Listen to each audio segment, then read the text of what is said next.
Alhamdulillahi wahdah, wassalatu wassalamu ala man la nabiyya wa la rasula ba'dah, wa ala alihi wa ashabihi wa man tabi'ahum bi ihsanin ila yaumil qiyamah. Allahumma la sahla illa ma ja'altahu sahla wa anta taj'alul hazna idza syi'ta sahla.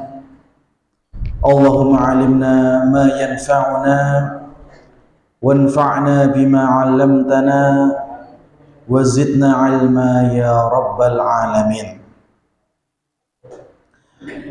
Bapak Ibu para jamaah pengawasan Masjid Nur Rahman yang insyaallah dirahmati oleh Allah Subhanahu wa taala.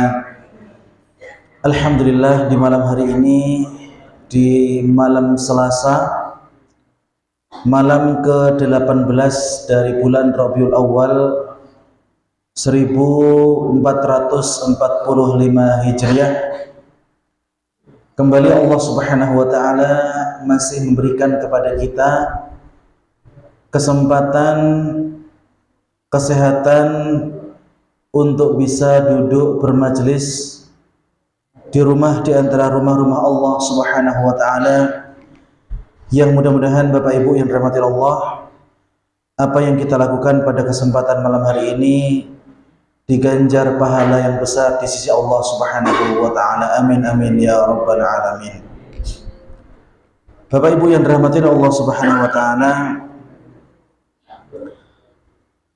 pembahasan kita pada malam hari ini, kita sudah sampai ke bab yang membahas tentang al-ba'tsu wan nusyur. Bab yang membahas tentang hari pembangkitan dan hari di mana manusia dikumpulkan di padang mahsyar. Ini orang muslim, orang non muslim, semuanya akan dikumpulkan di tempat ini. Maka beruntunglah orang-orang yang kemudian ditakdirkan oleh Allah Subhanahu wa taala menjadi seorang muslim dan beramal soleh. Seorang muslim dan beramal soleh. Karena ada orang-orang, Bapak Ibu, mereka ngakunya muslim tapi mboten nate salat. Mereka mengaku muslim, tapi ketika datang bulan suci Ramadan ora tahu poso. Wonten semanten Bapak Ibu? Kadah la haula wala quwwata illa billah. Dan semoga jamaah Masjid Nur Rahman tidak ada yang seperti itu insyaallah taala.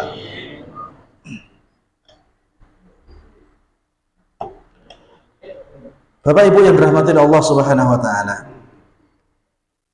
baik orang mukmin maupun orang kafir, mereka semua akan dikumpulkan di padang mahsyar. Mereka semua akan menemui hari di mana pada waktu itu manusia merasa sangat takut kepada Allah Subhanahu wa taala. Karena Allah belum pernah murka semurka itu sebelumnya, dan Allah Subhanahu wa taala tidak akan murka seperti itu setelahnya. Jadi kalau misalkan kita ditanya kapan puncak kemurkaan Allah Subhanahu wa taala kepada makhluknya, yaitu ketika manusia dan semua makhluk Allah Subhanahu wa taala berdiri di padang mahsyar. Dalam surat An-Naba ayat 38, Allah Subhanahu wa taala berfirman, "Yauma yaqumur ruhu wal malaikatu shaffa." Pada hari di mana ar-ruh ataupun malaikat Jibril wal malaikah dan malaikat-malaikat yang lain, shaffa, mereka berdiri berbaris-baris. La yatakallamun, tidak ada satu orang pun yang berdiri di padang mahsyar pada waktu itu. Mereka berani berbicara kepada Allah Subhanahu wa taala. Karena pada waktu itu kondisi Allah sangat marah.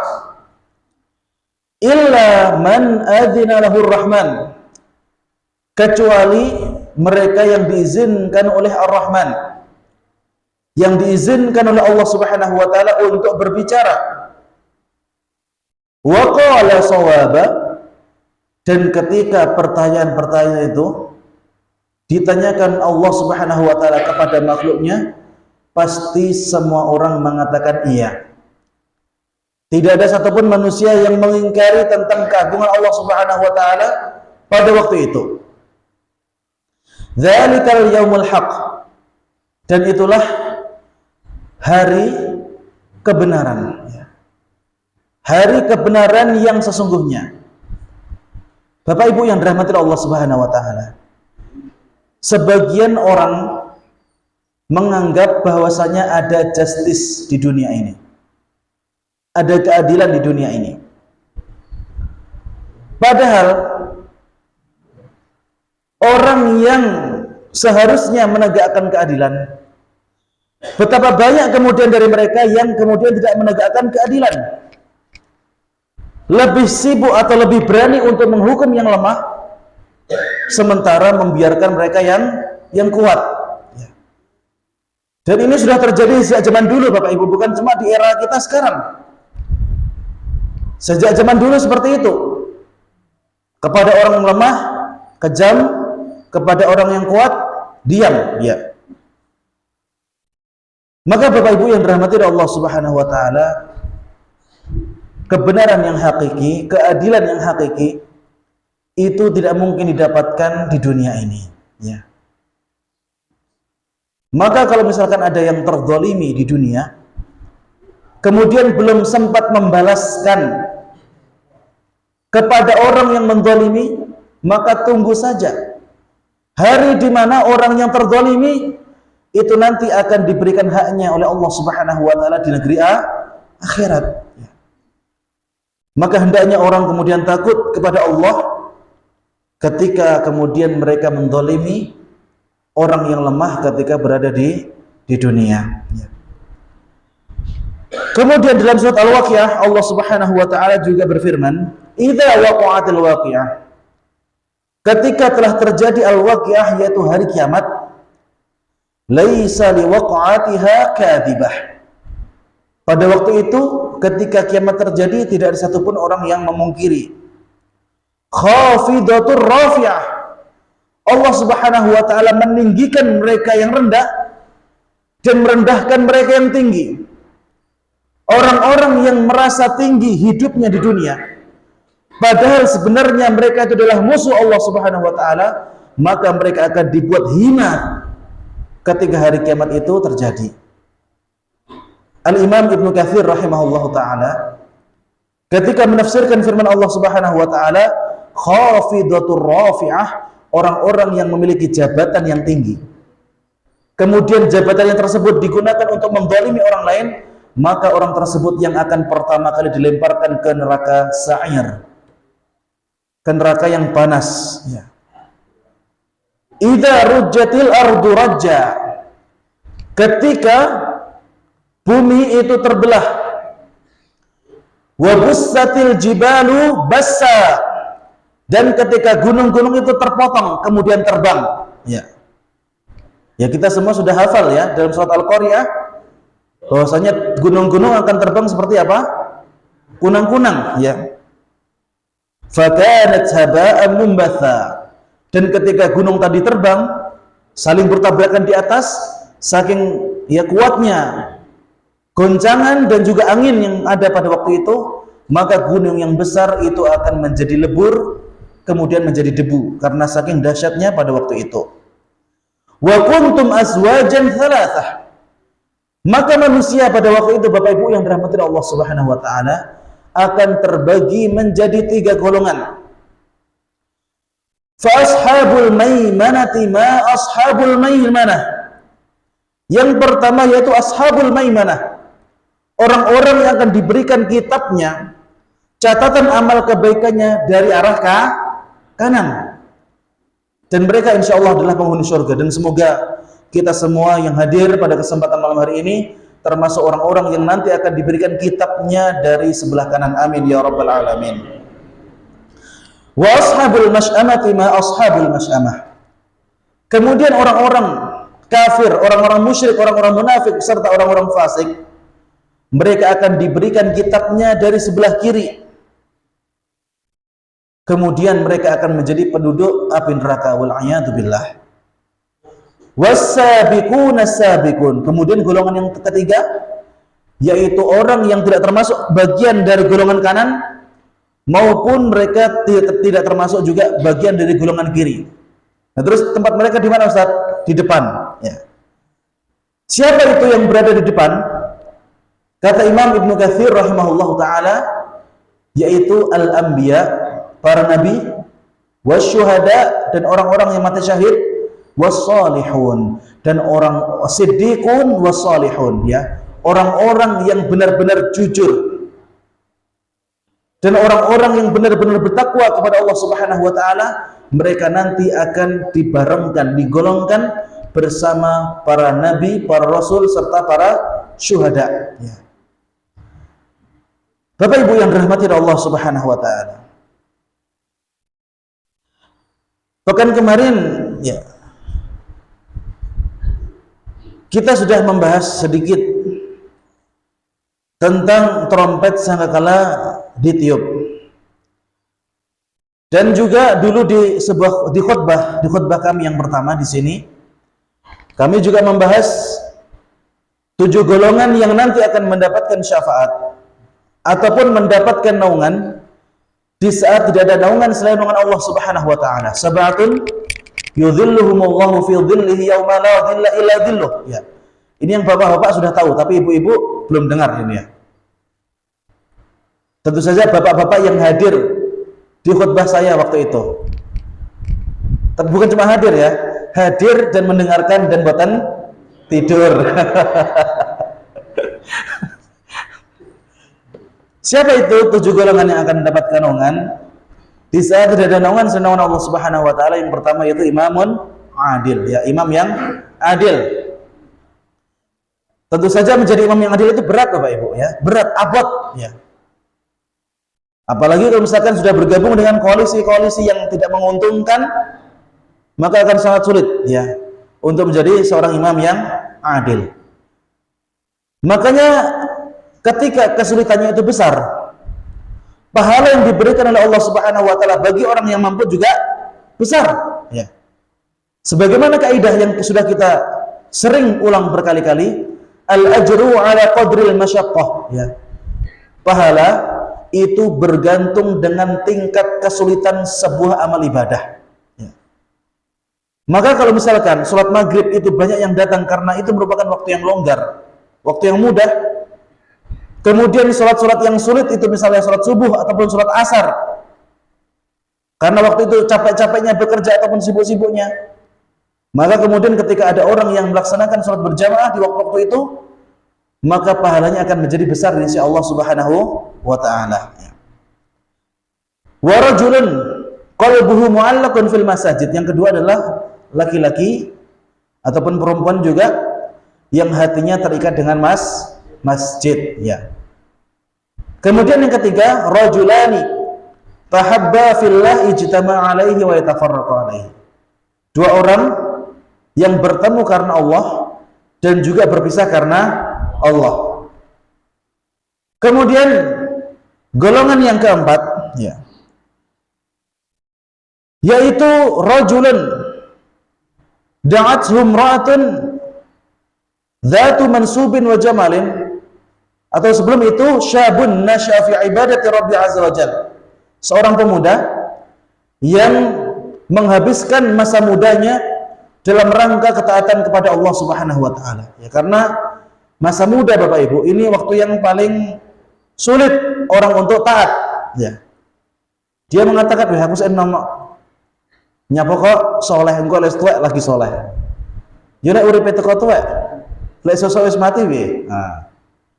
Maka Bapak Ibu yang dirahmati Allah Subhanahu wa taala, pemuda-pemuda yang kemudian mereka menghabiskan waktunya untuk ketaatan kepada Allah Subhanahu wa taala, maka insya Allah mereka termasuk orang-orang yang akan mendapatkan naungan di sisi Allah Subhanahu wa taala di padang mahsyar. Kemudian rajulun da'athu imra'atun dzatu mansubin wa jamalin faqala inni akhafullah. Seorang laki-laki yang diajak perempuan yang cantik jelita, yang kaya raya, punya pangkat. Kemudian laki-laki tadi mengatakan inni akhafullah. Saya takut kepada Allah. Pripun Pak, panjenengan nama sanggup Pak? Wonten tiang lare setri awayu sauge duwe pangkat. Pokoknya panjenengan purun mboten namung dijamin aman Pak, plus disangoni Pak maksudnya Pak. Pripun Pak? Purun apa mboten Pak? Purun. Ya, karena ini berat, godaannya berat, maka pahalanya bagi mereka yang bisa menahan, yang bisa menghindari, pahalanya juga besar ya. Naungan di sisi Allah Subhanahu wa taala. Kemudian yang berikutnya, rajulun tasaddaqa bi shadaqatin fa akhfaha hatta la ta'lam shimaluhu ma tunfiqu yaminuhu. Yaitu seseorang yang berinfak secara sembunyi-sembunyi sampai-sampai tangan kirinya tidak mengetahui berapa jumlah nominal uang yang diinfakkan oleh tangan kanannya ya.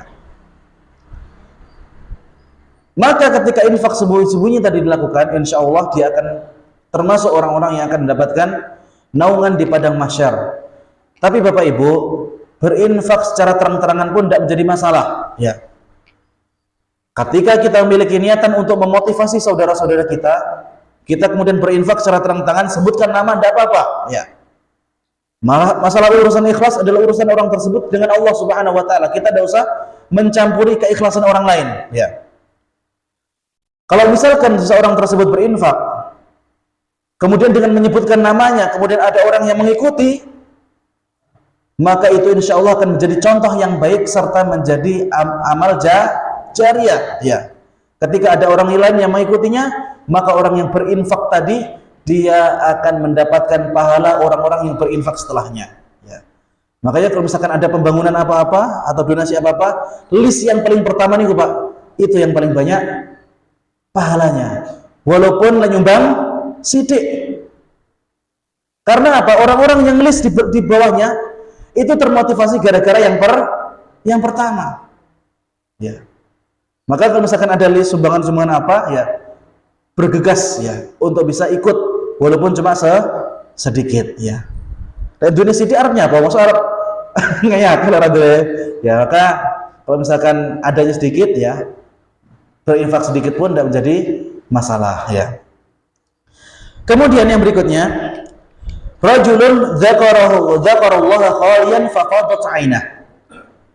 Seorang laki-laki ataupun perempuan yang mereka berdoa dikala sepi sendiri di malam hari, kemudian mereka meneteskan air mata. Ketika berdoa dengan sangat khusyuk, brebes mili Bapak Ibu. Dan ini amal ibadah ini harus dilakukan secara sembunyi ya. Jangan pas kemudian sholat maghrib antara adzan dan iqamah di situ ya nangis gugluk pendidelok uang ya, tidak seperti itu ya. Anjurannya ini dilakukan sendiri ya. Kalau bisa tidak diketahui oleh orang lain ya. Itu ya 7 golongan yang nanti akan mendapatkan naungan di saat tidak ada naungan selain naungan Allah Subhanahu wa taala ya.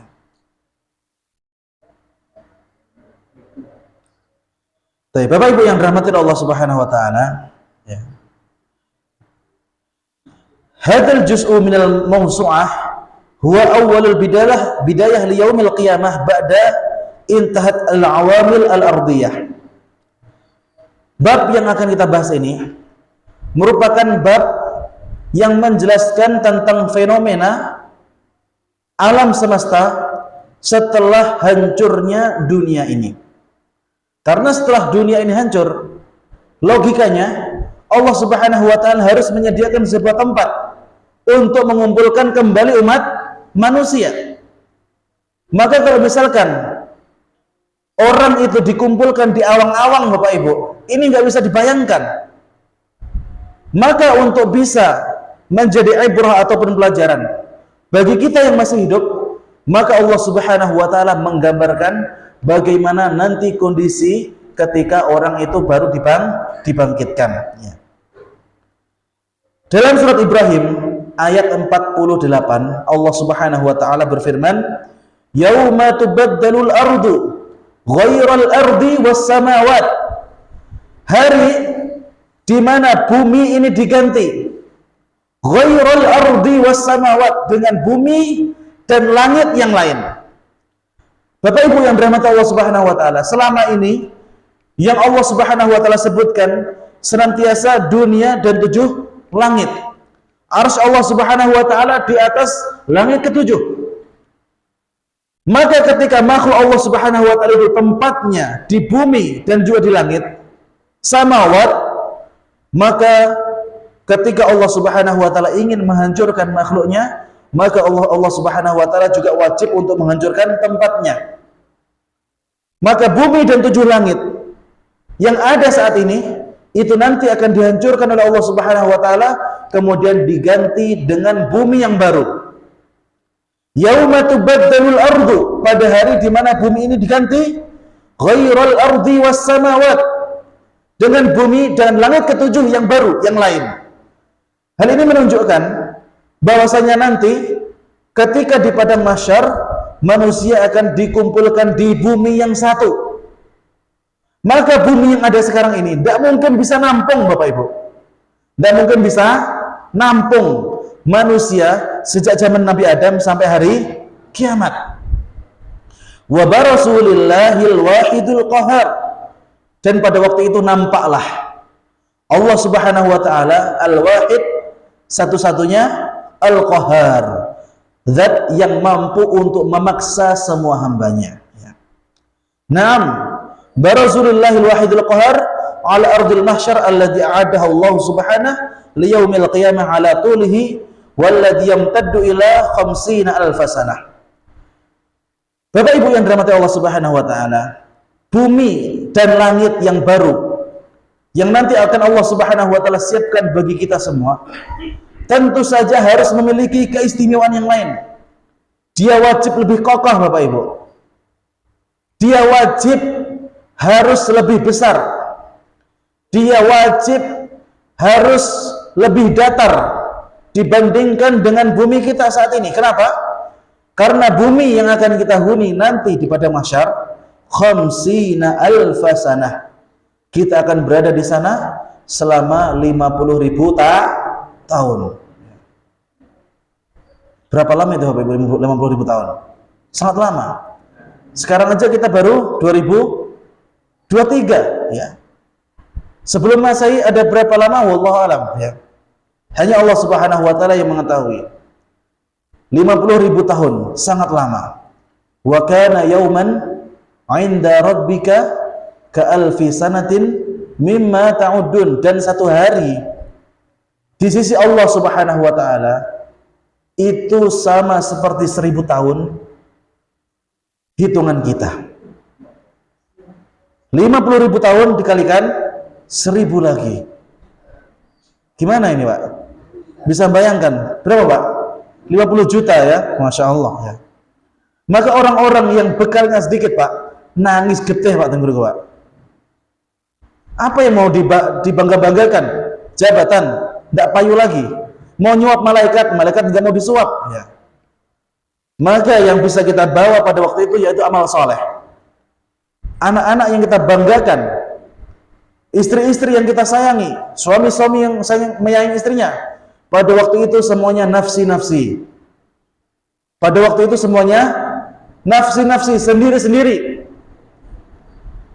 Maka seseorang itu sangat bergantung dengan amal solehnya yang ia lakukan selama hidup di dunia. Maka beruntunglah orang-orang yang kemudian diberikan umur yang panjang oleh Allah Subhanahu wa taala kemudian dimanfaatkan untuk beramal soleh ya.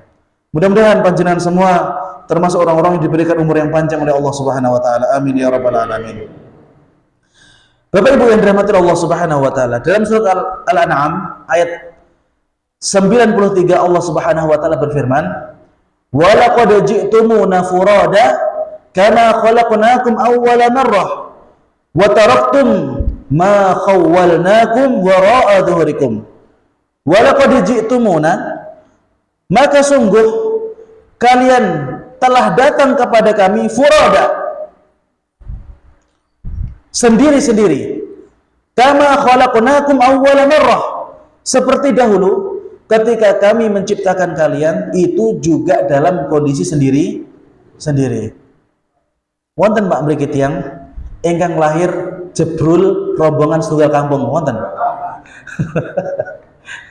Tidak ada ya, semua lahir sendiri. Kalau ada saudara-saudara kembar mungkin cuma 1 atau 2, mentok-mentok mungkin 6 ya, ada yang 6 ya. Cuma itu jarang banget ya. Maka ketika ada orang ataupun ketika kita semua dulu lahir di dunia ini sendiri-sendiri, maka nanti di padang mahsyar di sana kita juga akan nafsi. Bahkan para nabi dan para rasul mereka akan mengatakan nafsi. Kecuali Rasulullah Muhammad SAW. Insyaallah nanti akan sampai pada waktunya hadis yang membahas tentang syafaat, Pak. Itu ngeri banget kalau misalkan kita bahas di saat semua nabi dan rasul itu pun pasrah, Pak, boten wantun punapa-punapa, tapi Rasulullah SAW satu-satunya orang yang kemudian menghadap Allah, bersujud di bawah arsy, kemudian minta kepada Allah agar hisab itu segera dilaksanakan. Insya Allah nanti masih nuanti ya, kita akan sampai ke hadis syafaat itu ya, masih lama berarti ya. Bapak Ibu yang dirahmati Allah Subhanahu wa taala, dalam surat Maryam ayat 93 dan 94 Allah Subhanahu wa taala berfirman, "In kullu man fis samawati wal ardi illa atir rahmani 'abda." Sesungguhnya semua yang ada di langit maupun yang ada di bumi, mereka nanti akan datang menghadap Allah Subhanahu wa taala sebagai seorang hamba. Di sini kita bisa pahami, orang-orang yang ketika di dunia itu pangkatnya raja, Pak, ketika menghadap Allah nanti akan menjadi hamba. Malaikat yang ketika mereka menjadi makhluk yang paling suci, mereka nanti ketika menghadap Allah akan menjadi hamba. Iblis pun juga seperti itu, Bapak Ibu ya. Ketika nanti menghadap Allah Subhanahu wa taala, maka akan datang sebagai seorang hamba. Dan selain Allah Subhanahu wa taala, mereka adalah makhluk Allah dan hamba Allah ya. Dan sebagian dari hamba Allah ada yang taat, dan sebagian yang lain itu ada yang kufur serta maksiat kepada Allah Subhanahu wa taala. Maka pilihan itu ada di tangan kita. Kita mau menjadi orang baik, silahkan monggo. Mau jadi orang yang buruk, silahkan juga. Tapi masing-masing harus siap mempertanggungjawabkan ya. Laqad ahsahum wa 'addahum 'adda wa kulluhum ati yaumal qiyamati farda ya. Dan pada waktu itu, pada hari kiamat, yang bisa menghitung berapa jumlah makhluk Allah Subhanahu wa taala, dari manusia yang paling pertama sampai manusia yang paling terakhir, serta jin yang lahir pertama dan serta jin yang paling terakhir. Jadi jin itu juga bisa beranak pinak, Bapak Ibu ya. Jin itu bisa beranak pinak, dan jin itu juga memiliki kewajiban untuk ibadah. Tapi bagaimana cara ibadahnya kita nggak tahu, karena tidak ada dalil yang menyebutkan hal tersebut. Bagaimana tata cara jin beribadah yang disampaikan Rasulullah kepada kita. Tapi dari mana Ustadz kita tahu bahwasanya jin itu juga wajib ibadah kepada Allah Subhanahu wa taala? Yaitu dalam surat Adz-Dzariyat ayat 56 ya. Allah Subhanahu wa taala berfirman, "Wa ma khalaqtul jinna wal insa illa liya'budun." Masya Allah, semua sudah hafal ya, luar biasa. Dan tidaklah aku ciptakan jin dan manusia kecuali untuk beribadah kepadaku. Maka ketika nanti manusia dihisab, jin itu juga dihisab, Bapak Ibu. Maka jin-jin yang biasa masuk orang itu termasuk kemaksiatan di undang-undang perjinan ya. Jin yang suka masuk ke manusia itu sudah melanggar kontrak, Bu. Dan jin yang melanggar kontrak bacaan dari Al-Quran itu akan berefek kepada jin itu, yang merasa panas, ya, merasa terbakar, bahkan bisa mati kalau misalkan dia tidak mau keluar, ya. Wa ardul mahsyar, dan bumi mahsyar, ya. Ardun mustawiyatun bayda, bumi yang lurus, yang lempeng. Jadi tidak ada geronjalan itu, teman-teman, Pak. Kalau di Kelutannya geronjalan tidak umum, ya. Di Jati Perahu juga ya sebenarnya. Di mana-mana geronjalan ada, ya. Kalau di Padang Mahsyar lurus, lempeng, tidak ada jurang, tidak ada apa namanya, sungai, ya, tidak ada gunung, ya, tidak ada bukit, ya. Pokoknya tempat yang lurus, ya, tempat yang lurus. Bayda, Padang Mahsyar itu berwarna putih. Nah, sekarang kita punya gambaran, ya. Oh, ternyata Padang Mahsyar itu nanti warnanya putih, ya, warnanya putih. Kakorsin naqi, seperti mutiara, ya, putihnya itu seperti mutiara yang bersih, ya. Fiha ma'lamun li ahadin, laisa fiha ma'lamun li ahadin. Di mana? Di Padang Mahsyar itu tidak ada tanda bagi seorang pun. Jadi semua orang dikumpulkan di tempat itu, ya. Yang dulu mantan pejabat tidak ada kemudian bawa bendera pejabat, tidak ada, ya. Yang dulu anggota partai apa, nggak ada yang kemudian membawa partai, tidak ada, ya. Pada waktu itu semua orang dikumpulkan di tempat yang sama dan tidak ada tanda satupun, ya. Maka ketika semua manusia dari zaman Nabi Adam sampai akhir zaman, semua jin, semua makhluk Allah Subhanahu wa taala dikumpulkan di tempat itu, maka mungkin saja di sekeliling kita akan menemui orang-orang yang belum pernah kita kenal sebelumnya, ya. La ya'lamu miqdaru hajmiha illa Allah subhanahu, dan tidak ada yang mengetahui berapa luas dari Padang Mahsyar tadi kecuali hanya Allah Subhanahu wa taala, ya. Jihasuha wa a'adha li'an takuna ardan tis'un wa tajammun jami'ul khalq. Allah Subhanahu ala ikhtilafi anwa'ihim minal malaikati wal insi wal jinni wa hisyi wa tayr wa ghairu dhalik. Bapak Ibu yang dirahmati Allah Subhanahu wa taala, bumi yang ada di Padang Mahsyar itu saking luasnya, mungkin saja dia 9 kali lipat lebih besar daripada bumi ini, atau bahkan lebih, ya. Atau bahkan lebih, ya. Dan akan dihuni semua makhluk Allah Subhanahu wa taala minal malaikah, dari seluruh malaikat. Ya, malaikat ini jumlahnya sangat banyak, ya. Bayangkan Bapak Ibu, orang malaikat yang tugasnya narik rantai yang digunakan sebagai rantai orang-orang yang ada di neraka itu 70.000 malaikat. Ya, terus berapa jumlah malaikat yang nanti akan ada di Padang Mahsyar ini, ya. Wal ins, dan semua manusia. Wal jin, dan semua bangsa jin. Wahish, bahkan serangga, ya. Serangga juga ada di situ, ya. Wa tayr, dan burung-burung. Wa ghairu dzalik minal makhluqat, dan semua makhluk Allah Subhanahu wa taala yang pernah diberikan kehidupan dan bisa milih iradah dalam kehidupannya itu, mereka nanti akan dikumpulkan di Padang Mahsyar. Fa idza kanat ardul mahsyar la ya'lamu sa'atiha wa hajmi ila Allah Subhanahu wa kadzalika khalqullah Subhanahu alladzi sayajma'una 'alaiha la ya'lamu adadun ila Allah. Maka ketika luas dari Padang Mahsyar itu tidak ada yang mengetahui, bahkan Rasulullah pun tidak tahu, Bapak Ibu, berapa luas dari Padang Mahsyar itu. Kok bisa Ustadz mengatakan Rasulullah nggak tahu? Seandainya beliau tahu, beliau pasti menginformasikan kepada kita, karena ini merupakan informasi yang penting, Bapak Ibu. Dan kemudian jika Rasulullah SAW tahu dan hadis tersebut tidak sampai kepada kita, maka beliau akan dituduh sebagai seseorang yang menyembunyikan wahyu.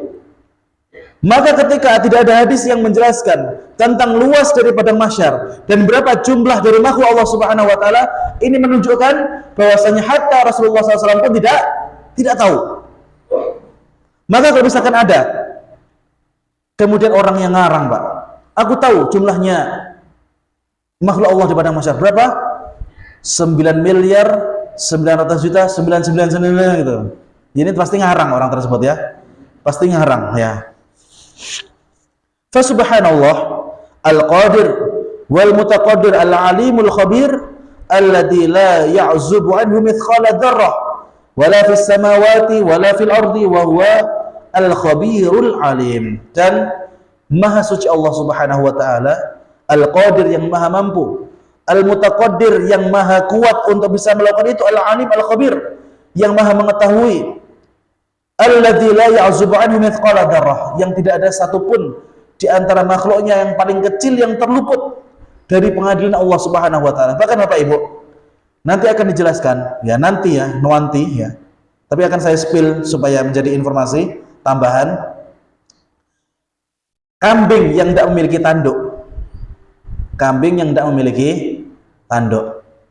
Ketika dulu pernah diseruduk oleh kambing yang memiliki tanduk, maka nanti di hari pembalasan, kambing yang tidak punya tanduk tadi akan dikasih tanduk untuk membalas menceruduk kambing yang pernah ditanduk ya. Maka kalau misalkan hewan saja diberikan kesempatan oleh Allah Subhanahu wa taala untuk membalas, maka orang-orang yang hidup di dunia mereka akan lebih utama untuk diberikan kesempatan oleh Allah Subhanahu wa taala untuk membalaskan setiap orang yang pernah mendolimi dirinya. Dan ini merupakan kabar gembira bagi orang-orang lemah. Karena biasanya Bapak Ibu, orang lemah itu kalau misalkan hartanya diambil, ya mau nggak mau harus pasrah. Tanahnya diambil, mau nggak mau harus pasrah. Kemudian dipukuli, pasrah. Dini pasrah. Mereka tidak menerima keadilan di dunia. Tapi nanti di akhirat Allah Subhanahu wa taala akan memberikan setiap orang yang terzalimi itu haknya. Lalu bayangkan Bapak Ibu, ketika ada orang yang kemudian kezalimannya itu sangat besar, nanti akan ada jutaan orang, mungkin miliaran orang yang antri untuk dibalaskan kezalimannya ya. Maka orang-orang yang kemudian tidak berlaku adil, berlaku zalim, ya siap-siap saja. Karena kezaliman Bapak Ibu itu tidak bisa dihapus dengan istighfar. Saya ulangi sekali lagi, kezaliman tidak bisa dihapus dengan istighfar. Panjenengan sujud, panjenengan sholat tidak bisa menghapuskan pahala orang-orang yang zalim. Maka kalau misalkan orang zalim, caranya bagaimana?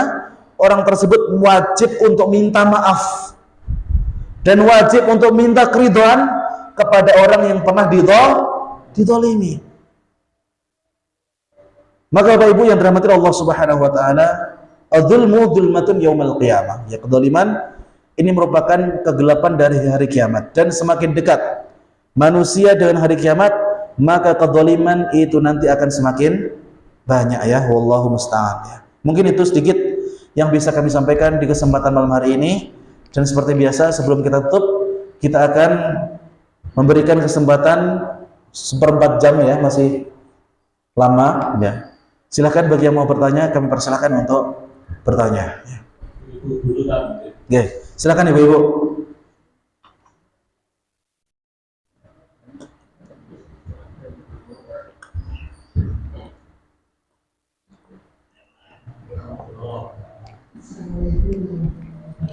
Waalaikumsalam.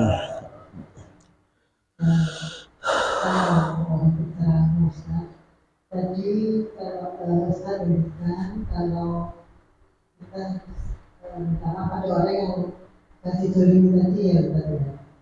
Bagaimana kalau orang yang kita dolimi itu sudah meninggal Ustaz? Bagaimana cara kita minta maaf? Yang meninggal kita itu mendolimi dia dan belum sempat minta maaf. Bagus banget ya, Masya Allah.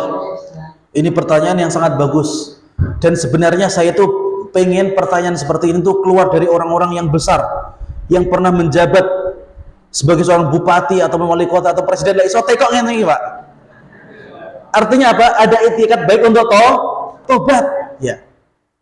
Bapak Ibu yang dirahmati Allah Subhanahu wa taala. Kalau misalkan orang yang dzalimi itu telah meninggal dunia, maka bagaimana cara kita untuk menghapuskan kezaliman tadi? Maka kita harus lihat apa yang kita dzalimi terlebih dahulu. Kalau misalkan kita dulu mendolimi orang lain itu karena mengambil hartanya, maka kita wajib mengembalikan harta tadi kepada ahli warisnya. Kalau misalkan kita dulu pernah mendolimi orang, misalkan nilep duit wong senilai 50 juta misalnya, nilep kok akeh men ya, korupsi mau miliatan biasa, maka uang tersebut harus kita kembalikan kepada ahli waris. Kenapa? Karena sebenarnya harta itu merupakan hak bagi si mayit.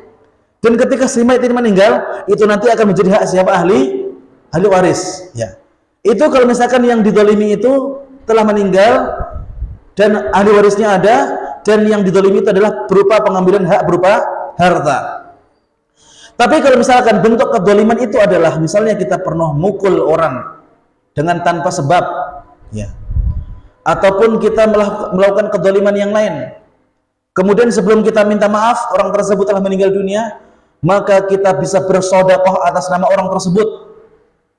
Karena sedekah kepada orang mati itu sampai dugi, Pak, saestu. Misalnya pekan depan ada di antara panjenengan yang ingin ngirim pahala untuk orang tua, ya udah bawa ke sini makanan untuk pengajian. Ya. Ustadz, saya mau bawa roti sejumlah jamaah, saya niatkan roti ini untuk sebagai pahala bagi orang tua saya, boleh nggak? Boleh. Ya. Ya, ini orang yang mengatakan sedekah itu nggak sampai, ini mungkin membaca hadisnya kurang banyak ya. Bapak Ibu yang dirahmati Allah Subhanahu wa taala. Kenapa kemudian kita bersedekah atas nama orang si mati tersebut, orang yang meninggal tersebut? Karena orang yang kita dolimi telah meninggal dunia. Karena nanti di akhirat, kalau misalkan orang yang didolimi itu belum ridho, dia akan mengambil pahala kita. Maka caranya bagaimana untuk bisa meminta keridhaan orang tadi sebelum kita diadili, yaitu kita kirim pahala. Dipun sedekah, Ibu. Entah kita sedekah makanan untuk fakir miskin, ataupun tangga kita, ataupun jamaah di masjid, ya. Maka insya Allah sedekah-sedekah seperti itu sampai, dan si mayit itu nanti akan merasakan manfaat dari sedekah orang yang masih hidup. Dan ketika si mayit di alam barzah itu merasakan manfaat itu, ternyata fulan bersedekah atas nama saya. Mudah-mudahan gara-gara itu dia mengikhlaskan kesalahan dari orang yang mendolimi. Tapi ini mungkin tidak berlaku jika kemudian kedoliman itu sangat besar, Pak. Apa itu contohnya kedoliman yang besar? Mata ini tiang, Pak. Mata ini tiang ini termasuk kedoliman yang besar. Bahkan Allah Subhanahu wa taala mengatakan, man qatala nafsan, ya, orang yang membunuh orang lain dengan cara yang tidak benar, maka Allah Subhanahu wa taala akan menjadikan orang tersebut, ya, laknatullahi alaihi, orang tersebut akan dilaknat. Wa ghadiballahu alaihi, Allah akan murka kepada orang itu. Kemudian wa a'addalahu nar, Allah Subhanahu wa taala akan menyiapkan neraka, khalidina fiha. Khalidina fiha dalam artian letterlek adalah selama-lamanya. Tapi orang yang membunuh orang lain itu bukan orang yang diharamkan masuk ke dalam surga. Mereka masih ada kesempatan untuk masuk surga, tapi lama mereka di surga itu lama sekali.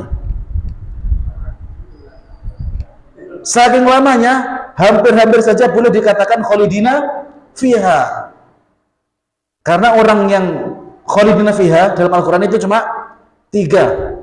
Orang kafir, orang musyrik, dan orang munafik. Selain 3 ini, mereka masih punya kesempatan untuk masuk ke dalam surga. Tapi kalau misalkan dosa tersebut membunuh orang lain, maka orang tersebut diangkatnya ke surga, itu termasuk orang yang belakangan, ya. Belakangannya berapa juta tahun, wallahu a'lam, ya.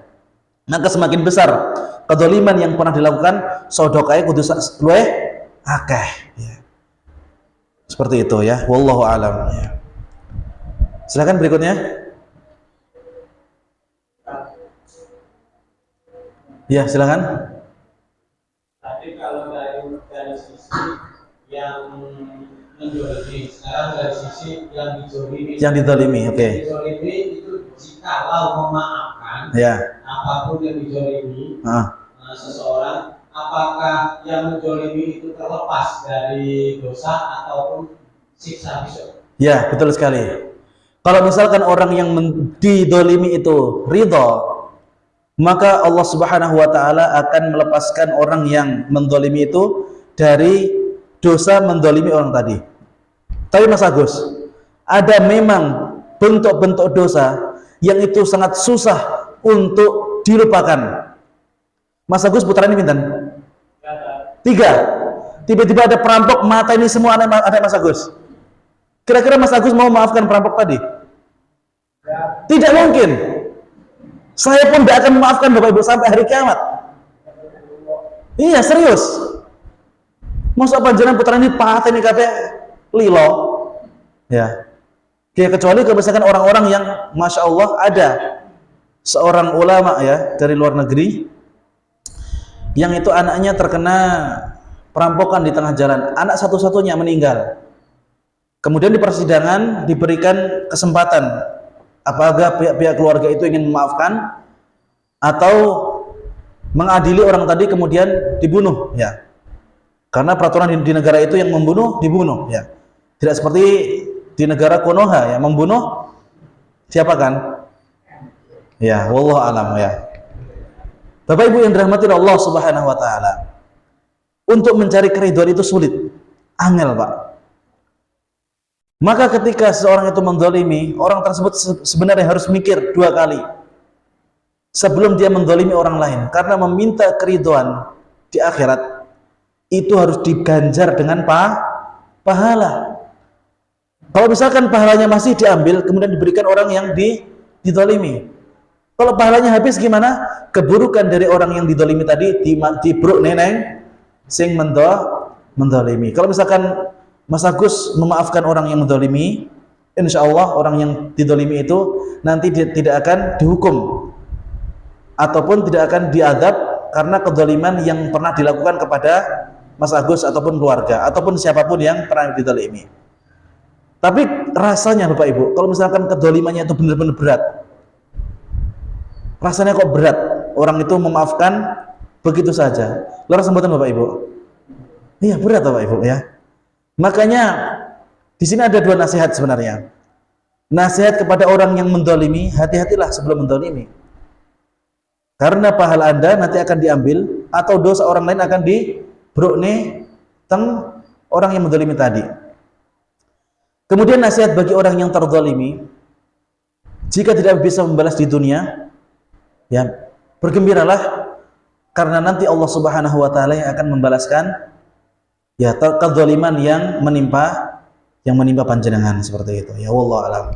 Berikutnya silakan. Ya. Petinju itu apa ya? Saling membeli. Masya Allah, petinju ya. Bagus banget. Bagus Pak. Betul, bagus ini. Petinju itu sebelum masuk ring Pak, dipaksa apa ridho Pak?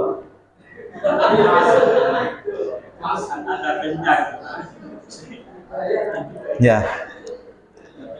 Bapak Ibu yang dirahmati Allah Subhanahu wa taala, kalau misalkan petinju itu salah satunya dipaksa ya. Ayo, apa melera tinju karo gua, Jawa tos ning ngesor misalnya. Kalau misalkan kondisinya seperti itu, ya bisa dihisap. Tapi kalau misalkan benar-benar petinju profesional Pak ya, yang mereka sudah menjadikan itu sebagai pekerjaan ya, saya rasa sebelum mereka masuk ke dalam ring, mereka itu sudah tanda tangan MOU ya. Apapun yang akan terjadi di atas ring, nggak boleh untuk menuntut seperti itu. Artinya apa? Orang yang di panggung tinju, saya nggak berbicara dosa atau tidak ya, karena itu urusan lain. Yang ditanyakan ridho atau tidak. Tapi misalkan ditanyakan ridho atau tidak, orang yang sudah naik ring tinju mesti ridho Pak. Ridho jotosi ya ridho jotosi ya seperti itu. Ngerti Pak ya? Ya. Berikutnya silakan ya, Mas David. Terkait dolim Pak, untuk ghibah itu zalimnya itu bagaimana? Ya, ini berat banget ya. Ghibah itu sulit untuk ditinggalkan. Bahkan seorang asatidah sekalipun, seorang ustadz, itu tidak kadang untuk melepaskan sifat ghibah itu sangat sulit. Bahkan wala'iyadzubillah, ada sebagian pengajiannya yang intinya di situ, yang isinya di situ adanya apa? Ghibah. Disebutkan ustadz itu kesalahannya seperti ini, disebutkan red. Ustadz itu gini, ini gini. Dan saya termasuk orang-orang yang selalu tidak menjawab. Kalau misalkan ditanya orang, menurut ustadz ini bagaimana? Saya tidak mau jawab pertanyaan yang seperti itu. Ya. Nah, ini sekaligus mencari info. Kalau misalkan nanti ada jamaah yang bertanya seperti itu, saya tidak jawab. Ya. Menurut Ustadz Yosi, ustadz ini seperti apa? Bagaimana mungkin saya bisa mengoreksi orang lain sementara saya masih butuh koreksi? Ya. Itu pertanyaan yang paling saya tidak suka. Tapi kalau misalkan pertanyaan Mas David mengatakan ghibah itu bagaimana? Sebagaimana sabda Rasulullah SAW, dzikruka akhaka bima yakrah. Ghibah yaitu ketika Anda menceritakan tentang saudara Anda, jika saudara Anda mendengar tentang cerita itu tadi, dia membencinya, ya, itu sudah masuk pada ghibah. Dan ghibah itu Bapak Ibu yang dirahmati Allah Subhanahu wa taala termasuk kezaliman, ya. Maka nanti di akhirat akan diungkapkan ya semua ghibahan kita kepada orang yang kita ghibahi itu. Orang tersebut ridho atau tidak? Kalau enggak ya udah. Nanti akan barter dengan pahala ataupun dosa seperti itu. Masih ada? Ya silakan.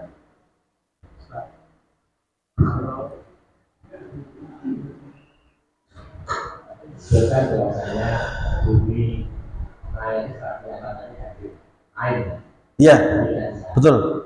Sedangkan apa yang dari saat ini itu kan dari saksi nanti. Iya. Kita sholat di sini. Betul banget. Orang-orang di sekitar kita kan dari saksi. Karena itu juga masa orangnya umur dari satu dari saksi. Bagus banget, pertanyaan sangat bagus ya. Pertanyaan ini muncul karena si penanya bertamul ya, membayangkan bahwasanya ada hadis yang mengatakan bahwasanya tempat yang kita pakai untuk sujud nanti akan bersaksi di hadapan Allah Subhanahu wa taala. Luar biasa. Ini the best pertanyaan malam hari ini ya. Kalau ada hadiah saya kasih. Ini ada Nogosari, Pak. Bapak Ibu yang dirahmati Allah Subhanahu wa taala, setiap alat yang kita pakai untuk kebaikan itu nanti akan menjadi saksi bagi kita, sebagaimana alat yang kita pakai untuk dosa itu nanti juga akan menjadi saksi bagi kita ya. Maka Bapak Ibu yang dirahmati Allah Subhanahu wa taala, apakah nanti bumi yang kita pakai untuk sujud itu akan dihadirkan di pengadilan Allah Subhanahu wa taala? Jawabannya iya. Bagaimana Allah menghadirkan bumi itu? Mudah Bapak Ibu. Jangankan menghadirkan bumi, makhluk yang mati ya. Bumi hidup ya, dia makhluk Allah Subhanahu wa taala. Cuma bongkahan tanah yang diambil itu mati, nggak ada nyawanya di situ. Allah saja menghidupkan manusia yang sudah menjadi tulang belulang, bahkan pun entek, Pak. Kecuali secuil saja dari tulangnya, itu sangat mudah bagi Allah Subhanahu wa taala untuk kembali menghidupkan. Maka bumi itu nanti juga akan sebagian akan diambil sebagai saksi bagi fulan. Mereka pernah bersujud di Masjid Nur Rahman ya. Maka berbahagialah Bapak Ibu yang telah memakmurkan masjid ya. Panjenengan nanti akan mendapatkan bagian saksi. Bahkan mungkin nanti Masjid Nur Rahman ini Pak muncul lagi nanti pada mahsyar ya. Muncul lagi kemudian menjadi saksi ya. Diabsen satu-satu ya. Kita tidak pernah kenalan dengan Masjid Nur Rahman, tapi Masjid Nur Rahman tahu siapa nama kita ya. Takmirnya siapa ya? Pak Juhari ya, nanti enggak seperti itu ya. Siapa yang rekam ini misalnya ya? Mas Agus, Mas David ya. Siapa yang menyiapkan kopi ini ya? Masya Allah ya. Siapa yang berikan takjil ya? Ini semua nanti akan mendapatkan bagian dari amal soleh insyaallah taala. Ya mungkin itu sedikit yang bisa kami sampaikan. Kalau misalkan masih ada pertanyaan disimpan untuk pertemuan yang akan datang. Mudah-mudahan Allah Subhanahu wa taala memberikan kesehatan kepada kita semua. Amin amin ya rabbal alamin. Subhanakallahumma rabbana wa bihamdika asyhadu an la ilaha illa anta astaghfiruka wa atubu ilaik. Akhiru da'wana alhamdulillahirabbil alamin. Wassalamualaikum warahmatullahi wabarakatuh.